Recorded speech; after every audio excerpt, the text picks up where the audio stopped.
Hello friends, welcome back to my YouTube channel legal and social awareness. मैं Karim Ahmad Siddiqui advocate. जैसा कि आप लोग देख रहे होंगे कि मैं काफ़ी वीक हो गया हूँ। पिछले करीब 2 हफ्तों से मैं चिकनगुनिया फीवर से ग्रसित चल रहा हूँ। हालांकि फीवर अभी ठीक हो गया है, लेकिन पोस्ट फीवर जो स्थितियाँ होती हैं मैं अभी भी उनसे गुजर रहा हूँ। बीमारी के चलते आप लोगों तक प्रॉपर मैं वीडियोस लेकर के नहीं आ पा रहा था। काफ़ी वक्त हो गया, इसलिए मैंने सोचा कि क्यों ना आज कुछ महत्वपूर्ण कानूनी जानकारी को लेकर आपके सामने आया जाए। आज के इस एपिसोड में मैं ऑनरेबल सुप्रीम कोर्ट के 3 महत्वपूर्ण फैसलों के बारे में बातचीत करूंगा और ये तीनों फैसले 498A से संबंधित हैं। दोस्तों, विश करिए कि मैं जल्दी से पूरी तरीके से ठीक हो जाऊं और पहले की तरह लगातार आप लोगों तक महत्वपूर्ण कानूनी जानकारियां पहुंचाता रहूं। तो दोस्तों, देखते हैं कि ये 3 महत्वपूर्ण सुप्रीम कोर्ट के कौन से फैसले हैं और सुप्रीम कोर्ट के द्वारा अपने इन फैसलों में क्या कहा गया है। साथियों, मैं अक्सर अपने 498A के जो वीडियोस लेकर के आता हूं उनमें ये बात कहता हूं कि आजकल जो एक टेंडेंसी सी चल रही है कि हस्बैंड वाइफ के बीच में जब मैट्रिमोनियल डिस्प्यूट हो जाता है, भले ही किसी बात को लेकर के डिस्प्यूट होता हो, तो महिलाओं के द्वारा अपने पति और उसके सारे परिवार के लोगों को 498A के आरोप लगा करके FIR दर्ज करा दी जाती है या कोर्ट में केस कर दिया जाता है। मेरा कहने का बिल्कुल मतलब नहीं है कि केस जेन्यून नहीं होते, जेन्यून केसेस भी होते हैं, लेकिन मिसयूज भी होता है। तो पूरे परिवार को फाल्सली इम्प्लीकेट करने का भी ट्रेंड चल रहा है।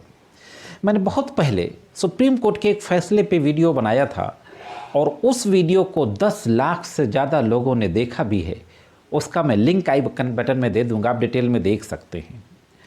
तो यह केस था कहकसा कौसर बनाम स्टेट ऑफ बिहार, 2022 का मामला था। केस की पूरी डिटेल आपकी स्क्रीन पर है।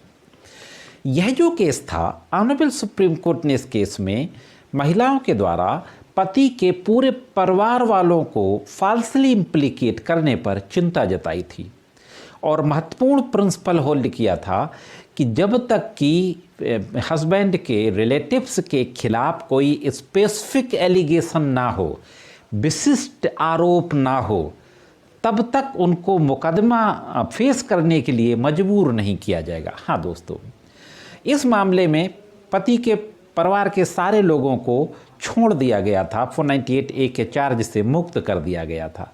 तो यह एक ज़बरदस्त प्रिंसिपल होल्ड किया गया सुप्रीम कोर्ट के द्वारा कहकसा कौसर के केस में कि पति के रिश्तेदारों पर जब तक कोई खास आरोप ना हो, तब तक उनको मुकदमे के आरोपों, विशिष्ट आरोपों के अभाव में मुकदमे से गुजरने के लिए मजबूर नहीं किया जा सकता।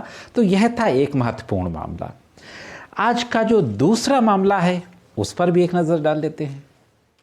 साथियों, जो दूसरा मामला है वो महिलाओं के साथ क्रूरता को लेकर के है और घर की महिलाओं के द्वारा, सास के द्वारा, नंदों के द्वारा, इसको लेकर के यह मामला है। यह केस था मीरा बनाम राज्य, 2022 का ये भी मामला है। पूरी डिटेल आपकी स्क्रीन पर है।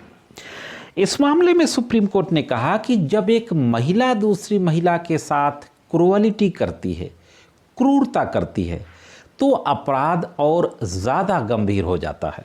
जैसे कि सास और नंद, इनकी जिम्मेदारी है कि एक उस महिला को जो कि अपने फैमिली को छोड़ करके शादी के 20-22 साल बाद, अपनी उम्र के 20-22 साल बाद, शादी बाद वो दूसरे परिवार में आती है, तो उस महिला की रक्षा करें।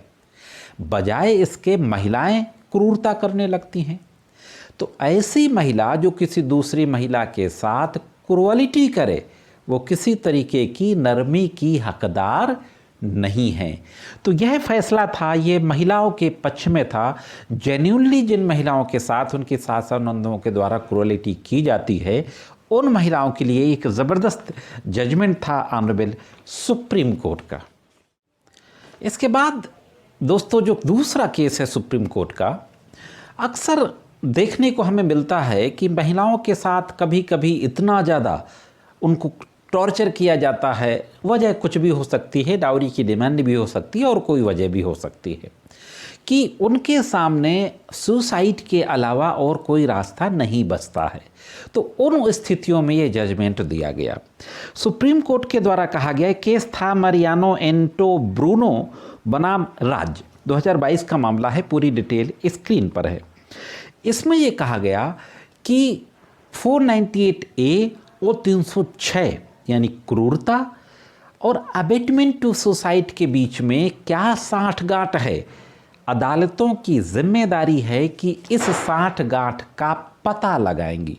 हाँ दोस्तों, सुप्रीम कोर्ट ने कहा कि अदालतों को तथ्यों एवं परिस्थितियों की ईमानदारी से जांच करनी पड़ेगी और देखना पड़ेगा कि जो महिला के साथ यानी पीड़ित महिला के साथ जो क्रूरता और उत्पीड़न हुआ है तो क्या इस हद तक हुआ है कि उसके सामने उसकी ज़िंदगी को ख़त्म करने के अलावा और कोई रास्ता नहीं था, कोई दूसरा रास्ता नहीं बचा था सिवाय इसके कि वो सुसाइड कर ले। तो इन स्थितियों के बारे में पता लगाने के लिए सुप्रीम कोर्ट ने अदालतों को कहा कि सिर्फ क्रूरता और आत्महत्या के लिए उकसाना, इन दोनों के बीच में क्या साजिश है, इसको अदालतें पता लगाएंगी। तो दोस्तों, यह था एक महत्वपूर्ण जजमेंट जो ऑनरेबल सुप्रीम कोर्ट के द्वारा 498A के संबंध में पारित किए गए। दोस्तों, आज मेरी स्थिति नहीं है कि मैं ज़्यादा देर तक आप लोगों से बातचीत करूं। आप सभी लोगों को विजयदशमी की ढेर सारी मुबारकबाद के साथ आज के इस एपिसोड को यहीं पर ख़त्म करेंगे। मिलते हैं किसी दूसरे एपिसोड में कानून की कुछ अन्य जानकारियों के साथ। तब तक कानून की महत्वपूर्ण जानकारियों के लिए देखते रहें लीगल एंड सोशल अवेयरनेस।